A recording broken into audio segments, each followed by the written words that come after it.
datang di podcast Dari Hati Seorang Guru. Podcast yang hadir untuk mengangkat suara-suara tulus dari semua guru yang setiap harinya berdiri di depan kelas bukan sekedar untuk mengajar tetapi juga untuk manusia yang berakhlak.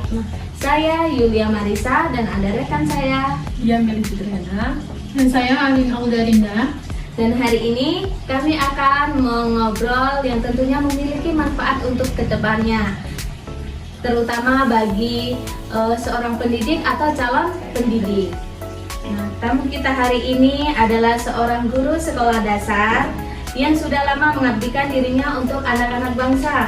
Beliau hadir bukan hanya membawa teori dari buku, tetapi membawa pengalaman dari kelas, mendampingi anak-anak bertumbuh bukan secara akademis tetapi juga berkarakter. Nah, langsung saja kita sambut tamu narasumber kita pada pagi hari ini, yaitu Ibu Penny.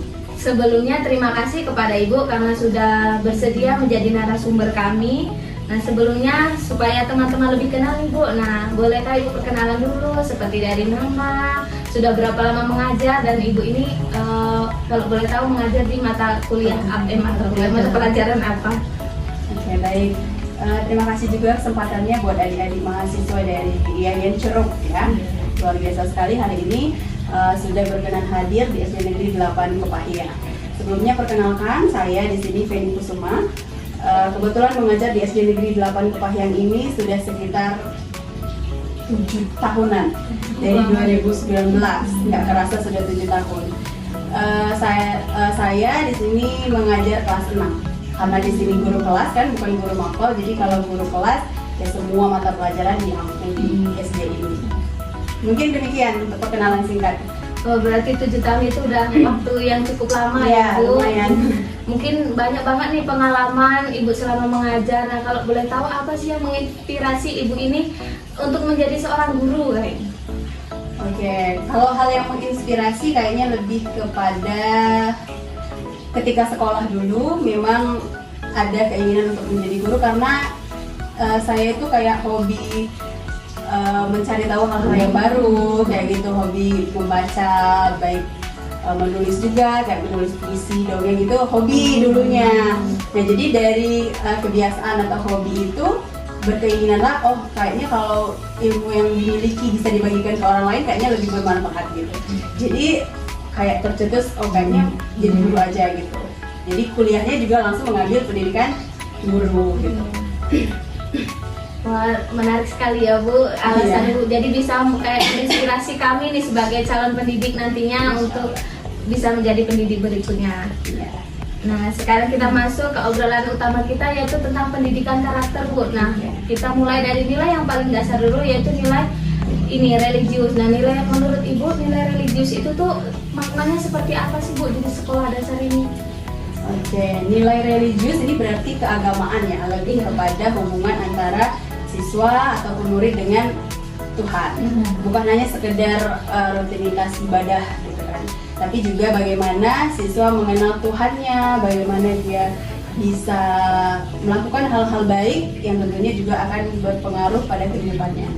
Nah, kalau di sekolah ini nilai religius atau keagamaan yang sudah kita terapkan cukup ada lah, walaupun kita bukan sekolah Islam, tapi kayak rutinitas pembiasaan sholat duha, sholat zuhur, kayak gitu.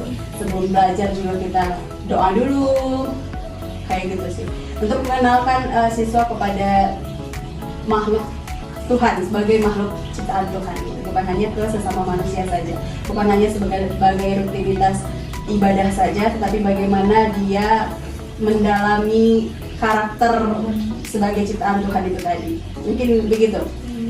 Oh, berarti di sini walaupun sekolah negeri yang bukan spesifik ke Islam masih banyak ya Bu kayak kegiatan rutin tadi seperti sholat duha. Berarti kayak sekolah ini tuh benar-benar menerapkan pendidikan karakter gitu dari fondasi yang paling dasar. Nah, yang selanjutnya itu kan ada kayak nilai kejujuran nih Bu. Nah, biasanya kan siswa tuh kan belum tahu nih nilai kejujuran. Nah, menurut Ibu apa sih makna kejujuran untuk anak sekolah dasar ini?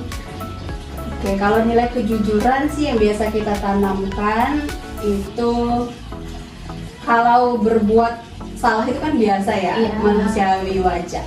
Tapi kalau dia bohong itu yang salah, ya kan, gitu ya. Kalau dia berbuat salah itu biasa, tapi kalau dia nggak jujur, bohong itu yang salah.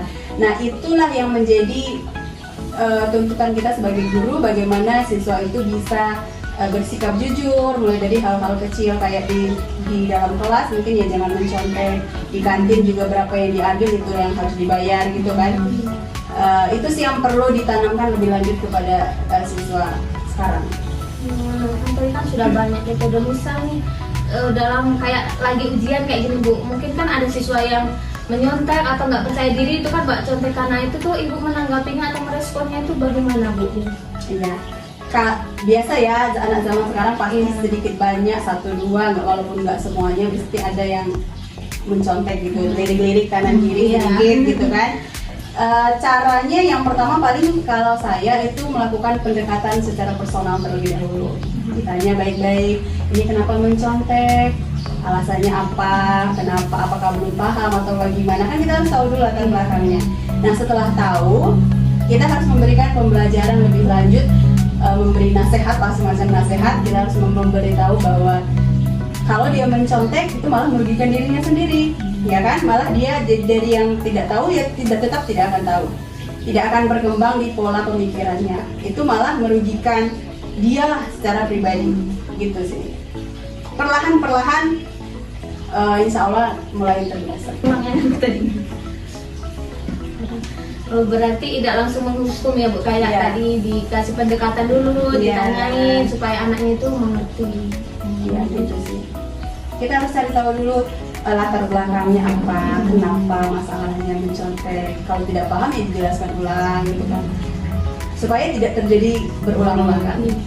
Nah tadi kan sudah membahas tentang nilai kejujuran, religius. Nah ini ada nilai rasa hormat. Nah, bagaimana sih Ibu memaknai dari nilai rasa hormat itu untuk anak-anak SD? Kalau rasa hormat sih larinya ke saling menghargai, menghormati gitu ya, menghormati sesama mereka, sesama siswa dan juga guru dan juga orang tua. Kalau di sekolah ini sudah diterapkan kayak 5S, senyum, salam, sapa, sopan, santun. Biasanya sebelum masuk ke kelas itu guru udah standby di depan gerbang untuk menyambut siswa. Kemudian juga kalau ada teman yang kira-kiranya agak kurang, entah dia sering diganggu temannya, itu kita bimbing secara personal supaya dia bisa memahami arti menghormati itu yang lebih mendalaminya seperti apa. Itu mungkin ya. Oh jadi untuk mengajarkan rasa hormat tadi Ibu akan mengajarkan dari awal masuk sekolah tadi. Iya, pembiasaan. Nah ada nggak sih Bu momen saat murid itu menunjukkan rasa hormat? Senang nggak Ibu ketika anak itu kan menunjukkan rasa hormat kepada Ibu dengan tulus? Ya yang pasti kita sebagai guru senang, bangga karena sudah tertanam sedikit banyaknya pendidikan karakter di dalam dirinya. Misalnya hal kecilnya ketika mau menjawab, ketika dia merasa menghormati guru itu ya dia acungkan tangan terlebih dahulu, bukan ngomong sebenarnya kan, atau mau izin ke WC ya, permisi terlebih dahulu, izin. Untuk hal-hal kecil seperti itu sudah dibiasakan sih di sini. Waduh, bagus sekali ya Bu, itu berarti anak-anak itu sudah tertanam dari bagaimana Ibu mengajarkan itu tertanam kepada anak-anak tersebut ya Bu. Iya. Nah, di sini selanjutnya itu ada nilai rasa kepedulian. Nah, untuk nilai kepedulian ini bagaimana sih Ibu memaknai untuk anak-anak Ibu? Kalau kepedulian kita mulai membiasakannya di setiap hari Jumat itu ada namanya infak berbagi. Jadi uang yang dikumpulkan itu bisa nanti untuk menjenguk temannya yang sakit ataupun keluarganya yang kena musibah. Jadi di situ kan ada nilai kepedulian antar sesama mereka dan juga sekitar masyarakat sini ketika Ramadan kita berbagi kayak takjil kayak apa gitu. Jadi uang infak yang mereka kumpulkan setiap hari Jumat. Kemudian juga rasa kepedulian di dalam kelas, mungkin ketika temannya ada yang diganggu, bukan hanya geng-geng itu saja gitu kan, semuanya membaur. Saling membantu di sana, membantu dalam hal kebaikan tentunya, bukan yang kayak mencontek tadi. Gitu. Berarti ada pembiasaan ya Bu, pembiasaan dari infak tadi. Iya, salah satunya. Nah, pernah nggak Ibu menemui cerita menarik nih dari anak-anak didik ibu tentang rasa kepedulian tersebut?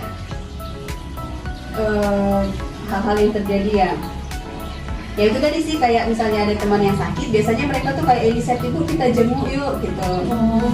Ya kita jenguk, terus kadang mereka tuh inisiatif, apalagi udah kelas 4, 5, 6 itu udah masuk kelas tinggi kan. Ada rasa inisiatif dalam dirinya, "Oh Bu, di sana ada kebakaran misalnya, gimana kalau kita kompon." Iya memang ada dari sekolah, tapi mereka udah ada inisiatif tersendiri.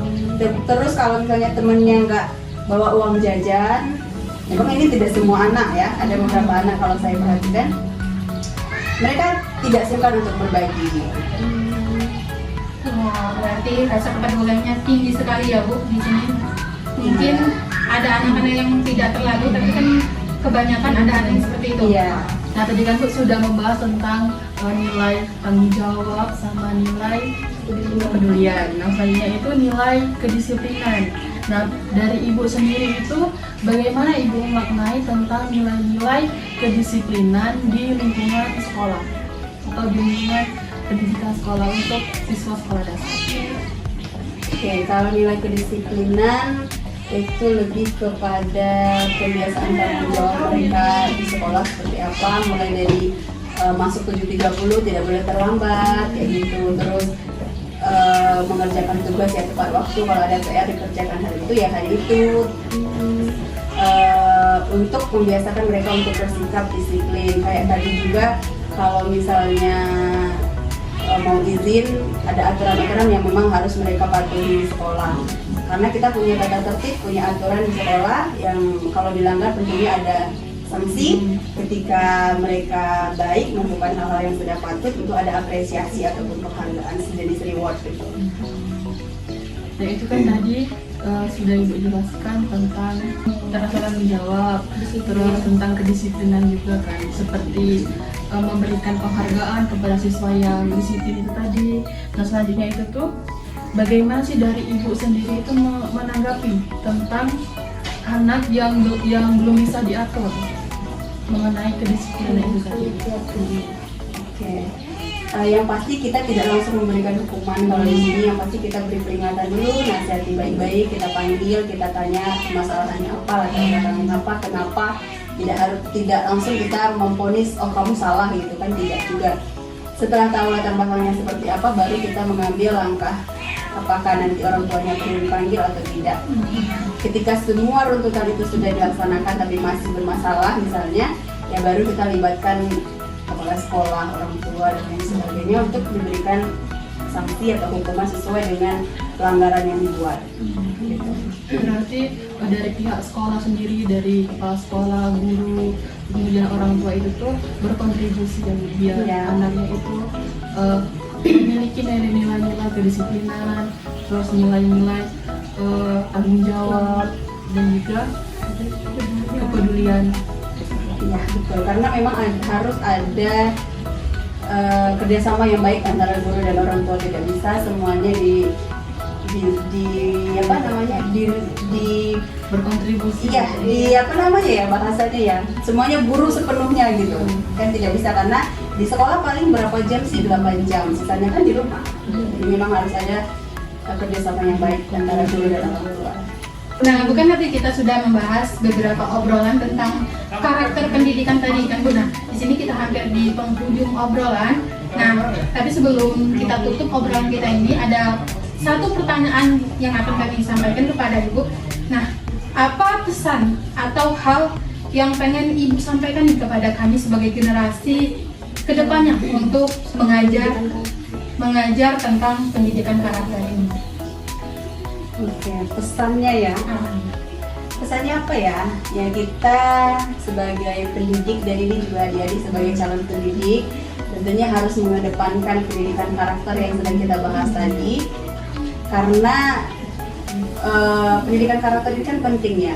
Jadi harapannya bukan hanya mendidik di bidang akademik saja, tapi juga non akademik dan juga pendidikan karakter, sikapnya itu juga lebih penting dan lebih utama. Karena kita pernah mendengar ada kayak pepatah kan, kalau ilmu tanpa adab zero, kosong ya, nol. Tapi alangkah baiknya jika antara akademik karakter itu seimbang, antara ilmu, adab, karakter, etikanya benar-benar harus seimbang diajarkan dari sejak dini supaya lebih membudaya dalam dirinya. Kalau sudah membudaya, tentunya ketika mereka menghadapi kehidupan yang sesungguhnya di masyarakat ataupun di lingkungannya bisa lebih berarti lah bagi kehidupannya. Luar biasa, terima kasih ya Bu atas pesannya tadi. Itu bukan sekedar hanya obrolan ataupun cuman bukan sekedar pesan, itu akan menjadi bekal kami untuk ke depannya. Nah baiklah, sekarang memasuki di penghujung acara. Mungkin dari kami itu mengucapkan terima kasih kepada Ibu karena telah memberikan pengetahuan dan juga arahan kami untuk sebagai mahasiswa dan juga sebagai calon seorang guru. Nah mungkin dari kami mengucapkan terima kasih kepada Ibu karena telah menyempatkan waktunya juga, kemudian memberikan arahan juga tadi. Ya, pokoknya semoga bermanfaat, semangat terus buat adik-adik sampai lulus kuliah dan menggapai cita-citanya. Amin. Nah, itulah obrolan kita dengan Ibu Penny. Nah, kita akhiri untuk obrolan kita ini. Kami ucapkan wassalamualaikum warahmatullahi wabarakatuh. I just had to let you know you're